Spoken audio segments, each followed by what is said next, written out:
নমস্কার সবাইকে। আজকে শুভ ষষ্ঠী। দেখতে দেখতে আমরা পুজোতে চলেই এসেছি। আর ষষ্ঠীতে যা যা কাজ হয় সেগুলোই তোমাদের সাথে শেয়ার করছি। এই যে আলতা পাতা, তারপর কড়ি, এই রিচুয়ালগুলোর ব্যাপারে তো বাঙালি বাড়ির প্রতিটা মেয়ে বউরাই জানে।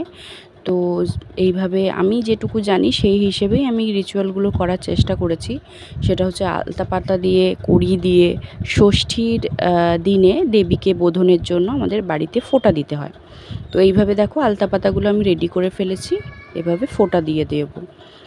তো দেখো আজকে ষষ্ঠীর সকাল এবং তাড়াতাড়ি আমি পুজোটা কমপ্লিট করে নিয়েছি, কারণ পুজো দিতে যাওয়ার ব্যাপার আছে, ষষ্ঠী পুজো। এই যে আমার পুচকাইকে নিয়ে আমি বেরিয়ে পড়েছি, আমাদের পাড়ার মণ্ডপেই যাচ্ছি, আমার একদম পাশেই পুজো, সেইখানেই আমি ষষ্ঠী পুজো দিতে যাচ্ছি। এই যে দেখো ঠাকুরমশাই মন্ত্রপাঠ করছে, আর খুব একটা ভিড় ছিল না আজকে, মোটামুটি অনেকেই পুজো দিয়ে চলে গেছে, আমি একটু লেটই হয়ে গেছি।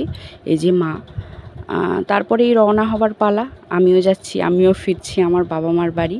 তো দেখো মেট্রোয় উঠে যাব। আর আজকের দিনটা প্রচণ্ড হেকটিক, রোদ ছিল।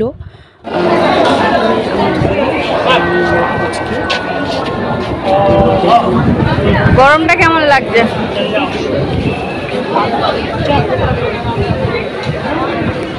এরপর আমরা পৌঁছে গেছিলাম হাওড়া স্টেশনে। মেট্রো দিয়ে যেহেতু গেছিলাম, দেখতেই পাচ্ছ মুখ চোখের কি অবস্থা হয়ে রয়েছে, মানে পুরো সেদ্ধ মোমোর মতো আমরা বেরিয়েছি, যা কিছু আর বলার নেই। আর এই উঠছি আমরা, মনে হচ্ছে যে এতটাই গরম, সেই পুরো গরমকালটা মনে পড়ে যাচ্ছে। আর মেট্রোর এই ডেকোরেশনসগুলো তো তোমরা সবাই জানো, অসম্ভব সুন্দর, সেটা একটু তুলে ধরলাম। আমার মুখ চোখের এখনই যা অবস্থা, সবে বেরিয়েছি, পৌঁছতে বোধহয় মনে হবে ঝড় বয়ে গেছে আমার ওপর দিয়ে। তো এই হাওড়াতে পৌঁছলাম, এইবারে ট্রেন ধরার পালা। একটু তুলে ধরছি তোমাদের কাছে, একবার অবস্থা দেখো, মানে পুজোর সময় সবারই বাড়ি ফেরার বা অনেকের গন্তব্যে যে কোনো জায়গায় যাওয়ার একটা তাড়া থাকে, তো ভিড়টা একবার আন্দাজ করে দেখতেই পারো তোমরা।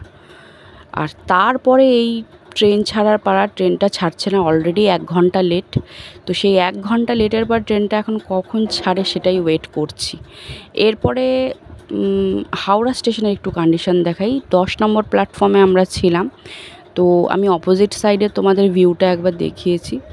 মাথাটা ভীষণভাবে ধরে গেছে, ট্রেনে যেতে যেতে এই চায়ের একটা ব্রেক ভীষণভাবে ম্যান্ডেটরি।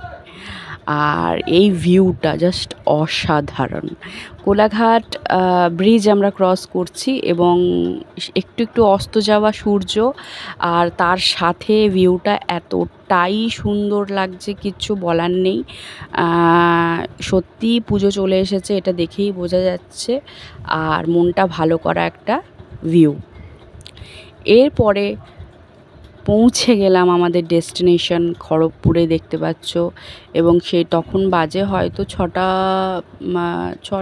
না, 6:45 হবে, 6:45 এরকম। দেখো খড়গপুরে আমরা স্টেশনে পৌঁছে গেছি।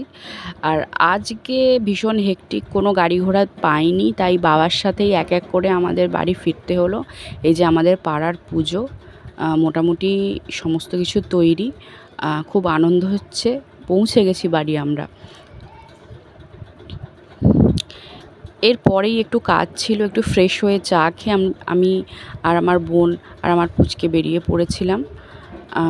একটু দরকার ছিল, বাজারে যাওয়া খুব আর্জেন্ট ছিল। তো সবার কিভাবে কি ষষ্ঠী কাটলো অবশ্যই কমেন্টস করে জানিও।